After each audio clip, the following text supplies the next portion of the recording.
Hey, welcome to Since 3000, where we are here to access our past, present, and future selves.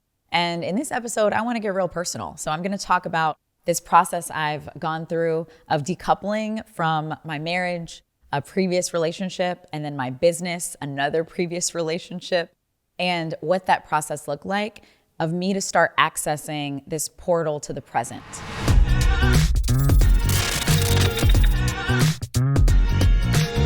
I'm so excited to bring you today's episode, but before we do, I need to make sure you've heard about Member Up.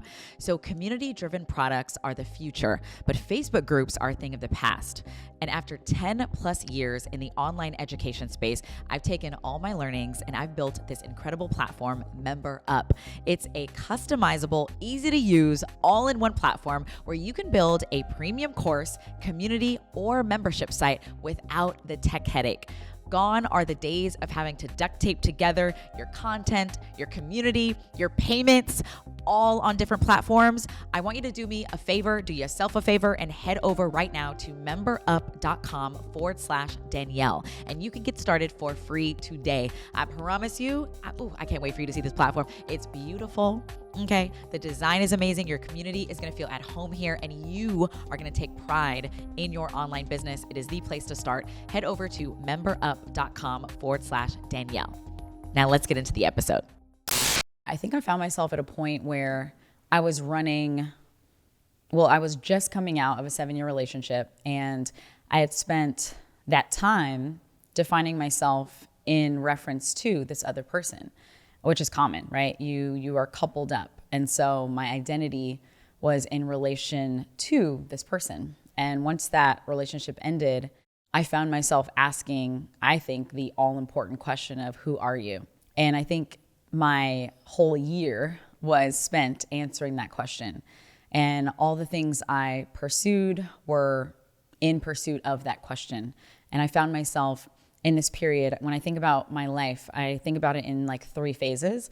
The first was discovering who I was. And I feel like that was like, childhood, teens, and I was trying different things. Luckily, I had parents who exposed me to a bunch of different things.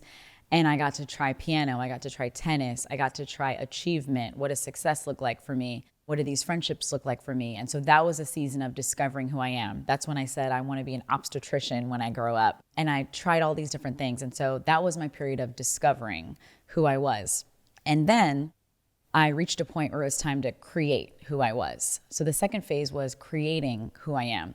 And that was, the time of creating Course from scratch, creating my first kind of big business, this empire that I was building that started to define what I wanted to create and introduce into this world. It was an extension of what was deep inside of me. This fascination with how can we translate our passion, our experiences, our expertise, who we are, into what we do for a living? And how can we, translate that to other people who can benefit from it, reach and teach people all over? So that next phase was creating who I was. And then I would say in this most recent phase, after decoupling myself from this person, this relationship, I found myself decoupling from my business. And it was in that moment that I realized, oh, wow, like now is the time to remember who I am. I think life is that journey of first discovering who we are, then creating who we are, and then remembering who we are. And that goes back to connecting with our past, our parents, our ancestors, all the lessons we inherited in our DNA, because DNA is your divine north awareness. It's that awareness of what's in your blood, what's running through your veins, who you came from, what they taught you.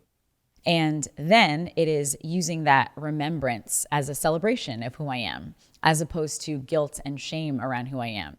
So I think I spent a year of answering this question, who am I, in remembering who I was. And a way to remember who I am is entering what I called a pleasure pursuit. So it was the pursuit of pleasure.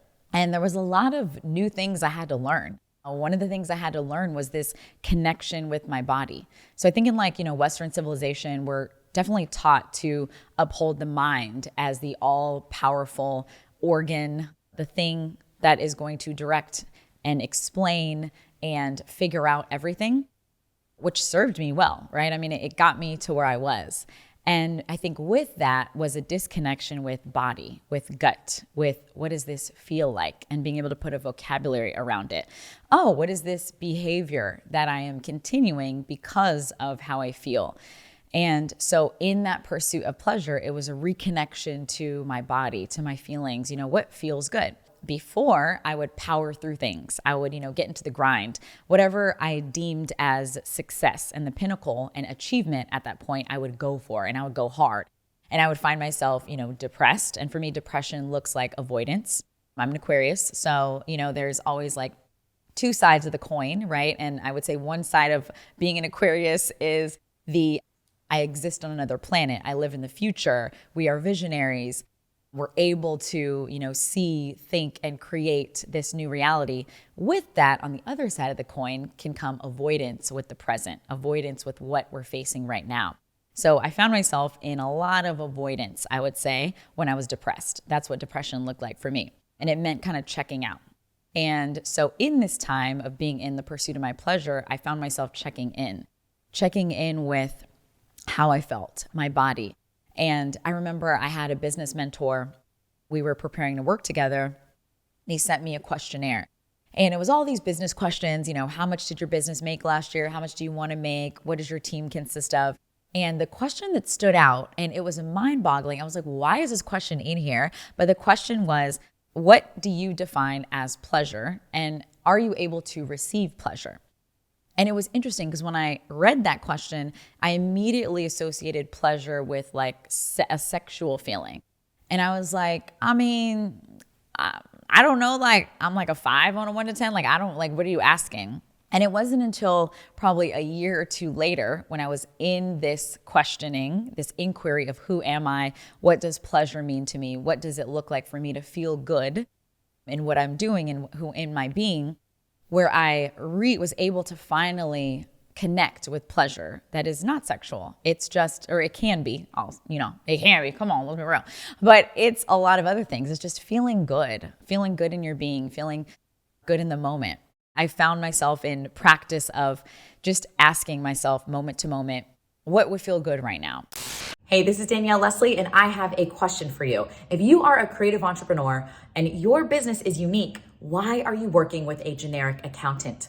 One of the best decisions I made was who I would partner with on my taxes and my accounting. So if you're a creative entrepreneur, you are growing your business, you're scaling your business, I want to introduce you to Revel.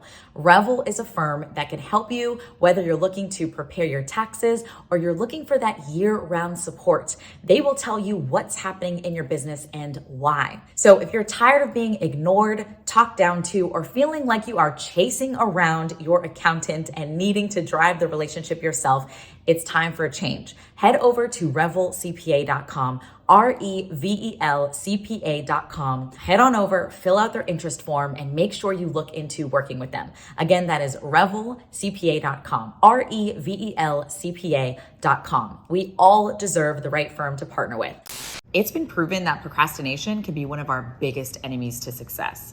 Now, contrary to belief, procrastination is not based on a lack of time management or organizational skills.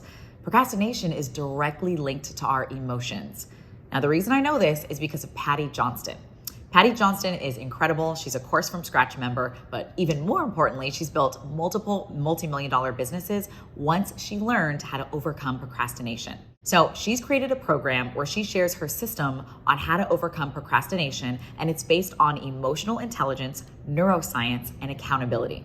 She's gonna show you step-by-step how to overcome negative feelings so you can start taking action and start seeing a difference from day one. So text this number right now to schedule an appointment with Patty and her team to see if this is right for you and what steps for you to take to overcome your procrastination.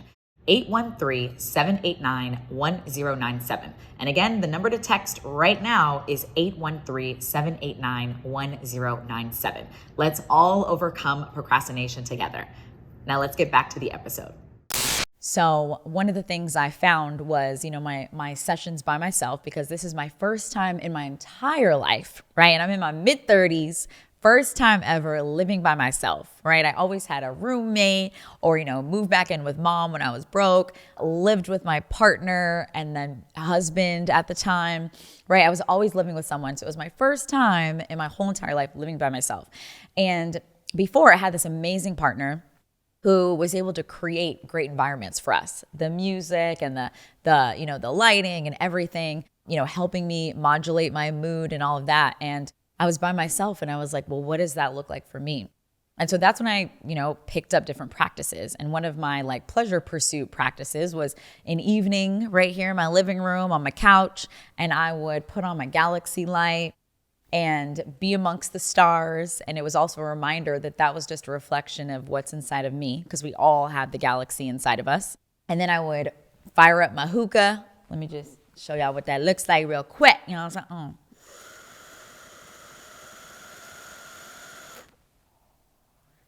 like that. And I would put on my music, my playlist, and I would pull out my notebook and I would doodle and I would just create and just let whatever was flowing flow through me. And for me, that encapsulated a pursuit of pleasure. And what I was able to do in that practice is carry it into the other parts of my life. So that meant our friends, putting together a birthday trip. And this year, when I was asking myself, who am I? What brings me pleasure? It was me saying yes. So it was definitely my year of yes. I always prided myself on being able to say no. I was like, I am so good at saying no. And I would feel so good in that. And I'd be like, I say no so good that nobody even comes around me. Like my friends are like, oh, I know you're busy, but, and my team is like, oh, I know you have a lot going on, but. And my family, my own mom, oh, I know you're busy, Danny, but, and I realized with my no's, I created this moat around me and it isolated me and it fed into my belief that, oh my God, I'm so lonely. I'm by myself. I have no friends. And so this year of yes was me opening up to invite others into my space, invite others to help me co-create this pleasure pursuit. So when my friends said, hey, let's do a birthday celebration, we started this tradition of going on these group birthday trips. So one of my other practices in the pursuit of pleasure was celebration. And it could look like an everyday celebration, like my hookah sessions, or it could look like my birthday celebration. So that year for my birthday, and it was inspired by my really good friend, Sean, and we were on the rooftop in New York, freezing our asses off. We were in our coats and it was during COVID. And so we had to be outside in these they have the igloo type of things. But we didn't get the igloo because we didn't make a reservation. So we were out in the cold, freezing our asses off. There wasn't even a heat lamp. And he was wearing a trench coat. I talked mess about him because I was like, what you doing wearing a trench coat? You know better. So he was freezing. I was okay. I was in a bubble jacket and we're having drinks. And he says, I would love to find another location where we can be warm and we can have one more glass of champagne. And I said, all right, bet, let's go do that. We left the rooftop, we walked downstairs, and there is a row of limos. And a gentleman approaches us and said, would you like to go for a ride in my limo? And I have a bottle of champagne for you, and it's warm and toasty inside. And we were like, yo, what? We were like, yes. Year of yes. So we hopped in that limo, we popped the champagne, we did a cheers, and we said, this is the year where we're making everything happen. And that limo ride was the inspiration for how I celebrated my birthday that year. And for my birthday, I invited my closest friends. It was about 10 of us, and we called up Tony and we're like, come through for my birthday. And I wore this outfit. I basically looked like I was about to do a concert. I was like J-Lo, Beyonce. And it was a little bejeweled breast situation over here with the underboob showing and a black dress and then these bejeweled boots. And, I walked out and we all got in the limo and we rode it around and we drank champagne and we talked about our dreams and we reminisced and shared what we loved about each other. And then afterwards we came back here and we had a tell the truth session. So I fired up my tell the truth sign. We sat in a circle and I said, share something, some truth that's been living with you that you may not have shared with anyone, maybe not even with yourself. Now's your time. Now's your space to share that. And we all shared it. And that was a moment where I saw what it looks like to turn your friends into family. And what I learned is that's another pursuit of pleasure for me. When I can sit in a room and be intimate with individuals. Before that, my definition of intimacy was so narrow-minded. It was coupled with sexual feelings. I thought intimacy had to be sexual, and I realized, and I thank my friend Tara for this, she said, I think about intimacy on a spectrum, and you have sexual intimacy, and then you have platonic intimacy. And you can have this with your friends. And to me, intimacy means real-time honesty and transparency. Like, that's it. It ain't nothing bigger, nothing smaller. It's like real-time honesty and transparency. It's just purity. And in that moment during the Tell the Truth session, I experienced intimacy with my closest friends, and they became family in that moment. And since then, we do these group birthday trips. So there's a couple of us who are Aquarians. So we'll do like a February birthday celebration. So this past year we went to Oaxaca, Mexico. So shout out to Cheyenne. She's my Aquarian sister. And whoever's birthday it is chooses where they want to go. So she wanted to do Oaxaca and, experience like the vibe and show us and share with us that experience of being on the beach and being tranquil. And then we went to like a semi-nude beach. Well, it was like semi-nude and nude beach. And so we're like out in the waves, topless, and just like, yeah, girl. So tell me about last year. Really? Okay, dope. The water's hitting us, the waves are hitting. We're like, yeah, really cool. It was a vibe. And then after that, we go back to the house and we have this amazing experience where my friend Sean created this dope experience. And essentially, it was the 5 love languages if you were to turn that into a physical experience. So each of the rooms in the house were transformed into a different love language. So prior to this, my friend Tara created these archetypes in our friend group. And so she's like, I think what we share in common is a fascination with identity. So she was thinking deeply about identity and archetypes, and she gave each of us a different identity. And so one of our friends is the Oracle. Shout out to Taria. And so when Taria sees you, she sees you, and she sees all of you. And when you give her the invitation and say, can you tell me what you see? She will tell you what she sees. So she is the Oracle in the group. And so her room was the words of affirmation room. So during the party, and it's like, dimmed lights, we're all like in our disco outfits because that was the theme. We had just wrapped an amazing dinner, and you can choose what room you want to start with. And I started with the words of affirmation room. That's one of my top love languages. And I go in because I really pride myself on seeing myself and hopefully being able to see others. So I go into this room. It's, dim, there's a table and there's 2 chairs and she's sitting on one side of the table. She invites you to take a seat and I sit across from her and she says, do you want me to tell you what I see or do you have a question for me? And I'm like, tell me what you see. And she proceeds to tell me what she sees. And she tells me who she sees in me. And this is right on time in my discovery of who am I? Like, who am I? Like, tell me who you see, because this is going to help round out and expand who I see myself as. And so she proceeds to tell me. That's the words of affirmation room with the Oracle, Taria. And then I transition into the quality time room. So quality time is my number 1 love language. And so I go into that room, and that's Tara's room. And Tara is our koala. She's also the authenticator.